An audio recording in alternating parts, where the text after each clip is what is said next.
So criticism is that friend that nobody likes, right? It's that friend that we keep around, but we don't really like them because they always tell you what you don't want to hear. They're always there to tell you the truth. And I feel like I'm one to say that I love criticism. I want criticism. I don't. Let's be perfectly honest. I don't want it. What I want is that ability to learn from that criticism. But I'm not, I don't love learning either. That just means I don't know more things. Today I kind of learned that you don't really love learning. There has to be a reason why you love learning. Why do you want to learn? Why do you want to be criticized? What's the purpose there? What's why? And I don't know why. I think I know why. I think my why right now is because I want to have the most knowledge in the room. I've always, I don't know, when I look at somebody and I see someone in a room and I see their presence and I see their knowledge and their dominance, I respect that. I want that. And I feel you gain that through knowledge, and I feel like you gain that through criticism. But even though you may want that, that doesn't mean you love criticism, right? I mean, it's just, criticism is a tough thing. Nobody wants to be told they suck, ever. And today, I'm uncomfortable. Right now, I'm extremely uncomfortable because I've always doubted myself with a lot of things. Like, second guess myself. It's weird. Like, I'm a confident person, but I'm very insecure at the same time. And again, I'm doubting everything I'm saying right now, whether or not I should post this. So we'll see. But I got punched in the face today, figuratively, not literally. Thank God. More not necessarily in the face, but like in the throat, like in the stomach. That kind of punch that, I feel like a face punch hurts, you know what I mean? But you're kind of like, whatever. It's just, your more bone structure kind of goes away. But when you get punched in the stomach, or even, if you get hit in, that area, it lasts forever, right? When you get hit in the hibbity hoopla down there, it takes some time for it to really, kind of resonate up into your stomach. And it's like hours after, you're like, God, I'm still kind of jacked up. Or when you get punched in the throat, right, you kind of feel it for a while. That's what I feel like right now. I feel like I just kind of, like I said, got punched in the throat, and kind of been questioning myself. And it sucks.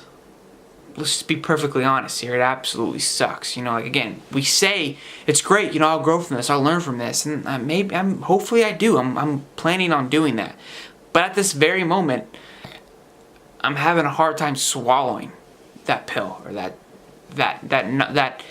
knowledge that I learned, that why. And I think what it was me not knowing my why, my purpose, why we wake up. And I feel, I've also learned that a lot of us do a lot of the things that we do because we want to be loved, right? And I think if you really look at it and break it down, like I learned today, it's true. Why do we do something? Because we want to be loved by somebody. We want to feel value. We want to feel like the most important person in the room. Whether we're an introvert or an extrovert, loud, not loud, at the end of the day, we still want to be loved. Maybe by one person, 100 people, we want to feel loved. And when I was asked the question, I had a different response. Why do you do what you do? And my reasoning was because I want to prove to people that I can do it. I want to prove that I don't need anybody else. I want to prove that I can do everything that I ever dreamed of all by myself. That's my motive. That's how I've always been. That I don't need anybody else to do this. I can do this all on my own. And I was quickly adjourned that I will not be successful if I think like this. And at first I was like, what? Kidding me? I do it myself. And the reason being is because you can only go so long and do it yourself and you get burned out. A prime example is LeBron James. I think we always say, Jordan had a great team around him. And honestly, I don't want to say this. I have to think about this a little bit longer. But I have to, to be successful, I have to be willing to bet on the people around me. I have to be willing to trust in the person next to me to do their part, or I'm not going to be successful. I'm going to get burnt out. Like example, like I said, for LeBron James. everyone keeps saying the only way LeBron's going to get to the finals is if he puts up 45. And he can't do that forever. He's going to get burnt out. LeBron has to rely on the people around him. He has to. It's the only way he'll be successful. That doesn't mean he's going to be any less of a person. And I think that's what I have to swallow, is that I have to be able to trust the people around me and have faith in those people. And not necessarily family or anything like that. I think it's just like a general concept here that I have to be willing to bet on others. I'm still not quite sure what my why is, which is why I'm a little uncomfortable. I'm a person that likes to have a lot of answers. I want to know the answer. Why? I don't know. So don't ask me. I do know. I want to be the most dominant person in the room. And why do I want to be that? Why do I want to be the most knowledgeable person in the room? Because growing up, when I would see somebody and I saw the way they carried themselves, like Abe Lincoln, I saw that presence. To me, I felt to be that, I have to have knowledge, right? And why do I want to be that? Because I don't know. I can't figure out why I want to be that. I don't know. I don't know why do we create something? Why do we create companies? Why do we do this every single day? And some of you might have an easy answer, and that's awesome. I can't just simplify it to, because I don't know.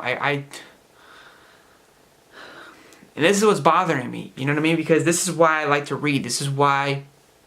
Because I hate not having the answer. I hate not being able to just answer quickly. And I've been known to be pretty quick and smart, right? And being witty. I guess you could say not smart, but witty. That was a bad term there.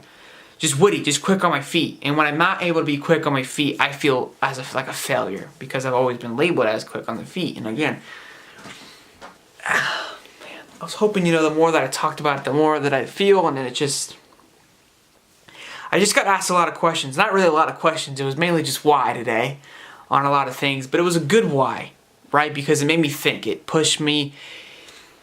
A good analogy that I got today, it's like working out. So when you work out and you stretch your muscles, you have that pain in your muscles, right? And then once it rests, you stretch out so your muscle can make room for it to grow. So you basically stretch out your muscle, which makes it bigger, and then you fill it up with muscle.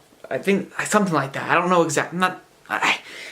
Something like that. Basically, you stretch it so then it can fill up and get bigger. That's how you get stronger.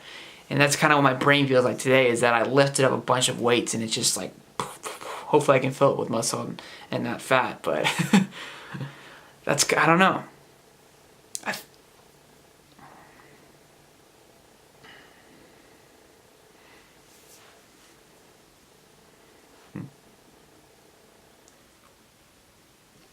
Even right now as I talk, and I think I got kind of punched in the face too because of these vlogs, right? Like I try to be as transparent as possible, but I got asked the question, are you, or you just think you are, right? Like am I really being transparent? Am I only being transparent enough for that I will allow to be seen?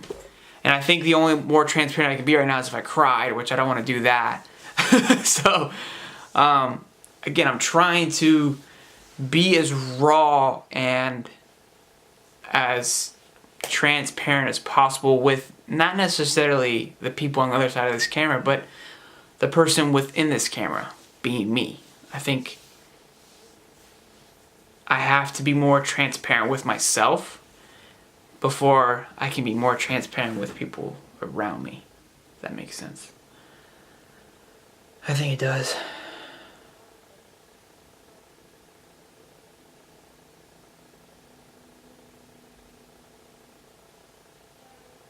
And I know this is usually like the hype channel, but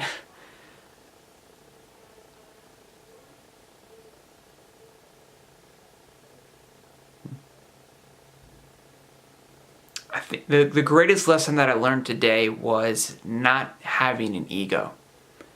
And I think that caught me by surprise, because I've always said, I'm not arrogant. I'm confident, I'm pretty cocky. But ego, I have an ego, 1,000%, 100%. And what I mean by the ego is relating to baseball, which is kind of how it was given to me today, is if you're up to plate and you're the batter and it gets called a strike. It doesn't matter who calls that strike. If the coach calls a strike, if the left fielder calls a strike, or even if the fan calls it a strike.